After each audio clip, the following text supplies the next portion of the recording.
So let's go ahead and see what are the points which we can discuss and go about studying in psychological environment.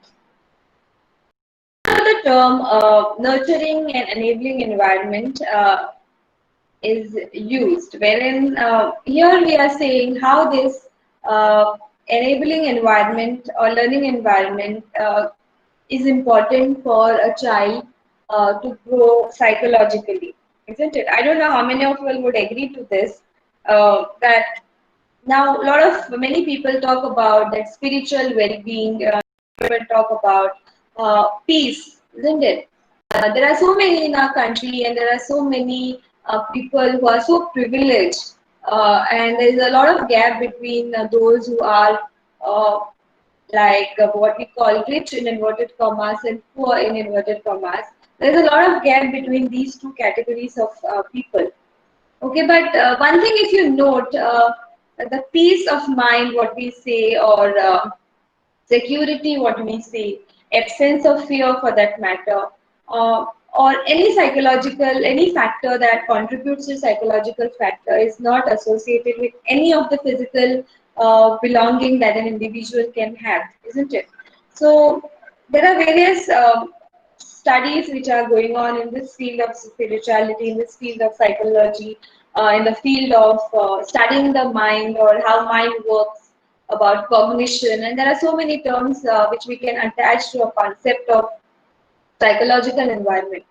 Now, why am I focusing on a thing called peace of mind and spirituality to this concept? The reason being is your physical environment or your physical what you call assets, or you may say infrastructure, cannot contribute totally to the kind of environment you will create for your students psychologically. So there are certain things which you need to pay attention to in addition to providing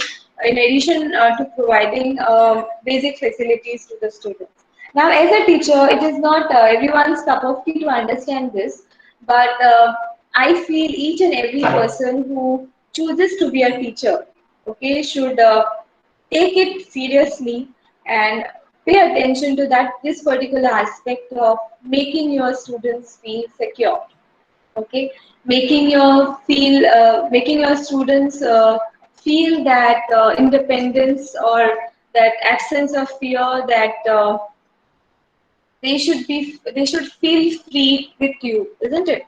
And also the third quality, that is equality and equity, should be a part of your classroom situation. Now, to start with, the first point, that is, in order to create an enabling environment, a learning environment where children can feel secure, what as a teacher you could do? If I ask this question to all of you present here, if any one of you all could answer this question to me, uh, I'll be happy to know what are your thoughts on this particular point. Like, as a teacher, if you wish to make your student feel secure, what are the ways by which you will go about it? Any one or two students, if they could answer.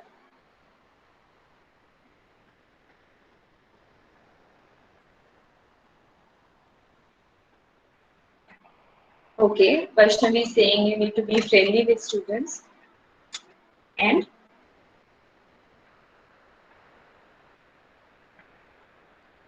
anyone else? How you can make your students feel secure as a teacher?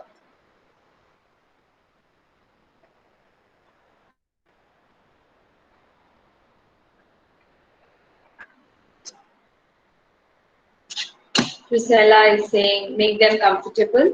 Neha, try and understand the students. Okay. Arya saying addressing the insecurities and problems. Very good. Then Lisa is saying teacher should be approachable. Okay. Joanne is saying firstly find out what are the insecurities that they are feeling. Good. Nicole is saying I will try to earn their trust, and so that they can express themselves when they are in a difficult situation by remaining calm. Okay, so according to Stefania. Chaucy is of the opinion that encouraging students, Ishwarya is saying try to understand them. Ria says that besides the counselor, you as a teacher too can understand insecurities. Valencia is of the opinion that you need to ensure safety of students. Okay. Babu will pick up the opinion that feel as their parents. Okay. Jana is saying that encourage them for good thinking rather than being harsh with them. Greta is of the opinion that our behavior should be welcoming so that they can approach us anytime. And also we keep the environment in classroom less stressful. Very good. And I am very happy to know that all of y'all are thinking in the right direction and you have the right approach to go about this particular concept and understanding of how to make your students feel secure. And many of you all seem to have a very good understanding of it. And a few more students saying that Kanashi is of opinion that give them guidance, and Geeta Gaukar is saying ask them if they are having any problem with regard to studies. Okay, very good. So there are various ways, and I think 10 or 20 of them you have already mentioned in the chat box. And they are very precise and the right way to go about making your students feel secure. Okay. Now, how you can develop that absence of fear in a student? So the answer to this question would be more or less similar to the one which you have already given. Uh, if a teacher is ideal, if you talk about any ideal teacher, okay, and if you keep an ideal teacher in front of you, the qualities of a teacher, we would definitely want a teacher to be approachable. We would like our teacher to be friendly with us. We would like our teacher to understand us, isn't it? We would like our teacher always smiling, isn't it? He or she should be such a teacher to whom we can approach anytime, to whom or we can discuss anything that is bothering us, isn't it? Because most of the time when we are in our studies or during our study time of our life, most of the time of that part of life we spend in the school. Okay, so we need to give them that good environment, that security, psychological safety, that psychological security, that absence of fear that each of them can approach you as a friend, each of them they can approach you as a guide. Each of them can approach you as a counselor. Okay, as a teacher, you need to play multifaceted roles. You cannot only say that I'm appointed for teaching this particular subject, so I will enter the class only that time. I will be discussing only about the topics which are a part of the syllabus and get out of the class and get busy doing my things. Okay, this is not how a teacher should be. A teacher should be a person who can take care of all the aspects related to a student's life. Okay, sometimes it can also be psychological. Now, this concept of equality and equity is a very beautiful concept. Uh, and I'm very sure that many of you all must be having an idea about these two concepts. So instead of me talking about it, I would like you all to say something about how different is equality from equity, or whether there is any difference between these two. Okay, so I would like to know from you how much do you know about these two terms, that is equality and equity. Excuse me, ma'am, can I speak? Yes, Jarina, please go ahead. So what I understand of equality is basically giving everyone equal opportunities. And Okay. let's take, for example, in a class, I'm giving them an opportunity to come forward and speak. So I Yes. give them 1 day for preparation, and everybody has to come and do the job. So, and Yes. I know that there are some students in class who are not so good in English. So I go and give them a little extra attention and help them to write their essay and talk it out. So that Yes. would be equity. This is my Very good. understanding of equality and Very equity. nice. Very nice, Jarina. You have explained it very nicely with a very suitable example. So congratulations, and you have understood the concept correctly. Okay. Anyone else has to say anything which is different from this, or if you understand this particular terms in two different ways, or in a different way than how Darina has understood it? Ma'am, Okay. may I put it in my words? Okay, I think many are wanting to participate. Okay, so I would ask Ofra Gracious to say Okay. something first. Yeah. Yes, ma'am. So I have a doubt. It's not about equity and equality. So Yeah. what happens is sometimes some students are weak, some students are very good in the curriculum and their studies. So what happens is a teacher tends to appreciate the good student because they have performed well. It's not like they are favoring or being partial towards the student, but the other student, the weaker student, tends to feel that okay, she's only appreciating him, and they feel they are not treated equally. Hmm. So that is another case that mostly happens in many classes. So how should the teacher uh, Go respond, about or yeah, yeah, go about this? handling the students. Yeah. Okay, a very good question. It is somewhat related to equality and equity if we consider the psychological makeup of a student in a class. Now, you all are very new to the institution, and none of you all know any of our faculty so well. And so it will take some time to understand each one of us, but by the time you make sense, I'm just giving our example so that it will be easier for all of you all to relate it to that the situation. Okay, so now when you are new to an institution, and you find that some teachers do appreciate. Okay, this is not in relation to what she has asked, but just example. So say suppose I'll take my example. Say suppose I enter a class and I find that in a classroom. Afra or only Terina is responding to me. So the next time when I enter the class, I only look at them and teach the topic, or I only ask questions to them, or I only make an eye contact with these students who pay attention to me. Then it is a wrong thing on my part, because as a teacher, I need to understand that.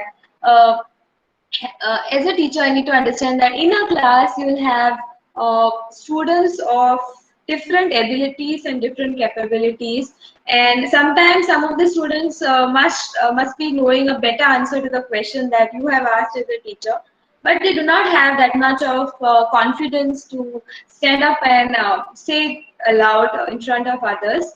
But there is a possibility that there are students who could have answered in a better way than the one who is answering or who has answered that particular question. So we need to understand that psychological makeup of a child, their difficulties, their outlook, their perspective of looking at the situation. Because as a teacher, you are at a different level of understanding than the student. So if a student is feeling anything of that kind in your class, then the entire responsibility goes to the teacher, because you are considered to be a more knowledgeable in that particular group. So it's important that as a teacher, we do take a responsibility and do not make the students feel like that. And as a teacher, do not only focus on some of the students in the class and give equal importance to the others. Or you need to pay attention to those who are not responding than the ones who are responding. Okay, so as a teacher, you must focus on those students first, and then help those who are already doing well in the classroom, and you need to manage or handle both of them equally, and that there is no thumb rule, or there are no rules which I can read out and tell you that this is what you are supposed to do. Okay, and how you deal with such students, or how you deal with the classroom or such a situation, is something personal and can be managed by each one as they come about such experiences in the classroom. Okay, so this is something which you learn by experience, but a basic knowledge teacher, you need to see to it that you don't make feel anyone in the classroom like that. So this basic understanding, if you have, I think each one of us can do a great job and we become teachers. Okay, I think Steve had something to say. We have 4 minutes to go. Steve, you can continue. Okay, ma'am. So according to me, equality is you treat everyone equally. Like you give them equal Yes. opportunities, Yes. and equity, in my opinion, according to me, is like leveling the playing field. It's like you assess each student's caliber, and then you concentrate more to help the weak ones, and the strong students will be able to do the Cope task up. by Yeah. themselves. Yes, Yeah. yes. Yeah, very good, Steve. You also have a very good understanding of these two concepts. And Greta, you have something to say? Ma'am, I would like to add to equity. Uh, uh, Equity is when you assess everybody equally, and then you like appreciate each person for their uniqueness. That would be like equity. Means if everybody has said one person will be good at some part of it and one person would be good at the other, so in that way we can say that we are treating them equally. Very good, very good. This is also another aspect of looking at it. Now I'll try and show something to you here. Okay, an image, I think, which will be okay.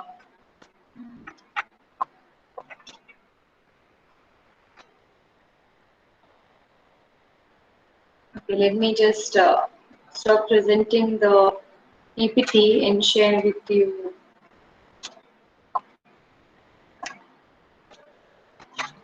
another thing. Okay, here it is. So let me present it. Just take a minute. I have still 2 more minutes to go.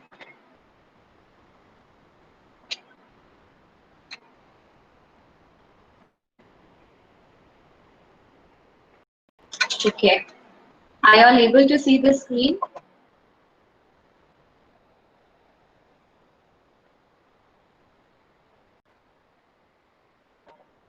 Are you all able to see the screen? Yes, ma'am. Okay. Yes, So ma'am. what can you see here? You can see here that there are three of them who are trying to uh, watch, I think, a cricket match on a ground, isn't it?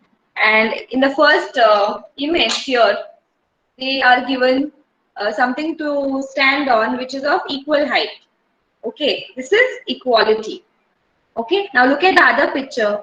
Here, each one is given according to what they need, and this is equity. Can you all make sense of this? Yes, ma'am. Yeah. Ma'am. Yes. Okay. So this is what is equality and equity basically. So when you have such students in the classroom who require uh, something extra from you than the ones who are better at their job beforehand, you need to understand which are those students who require more attention of you and who would require more assistance from you in order to grow and reach up to that level, so that each one will be at the same level, all the students, no matter whether they are intelligent, average, or slow learners. So when you are focusing on equity, you see to it that you give them the resources as they need.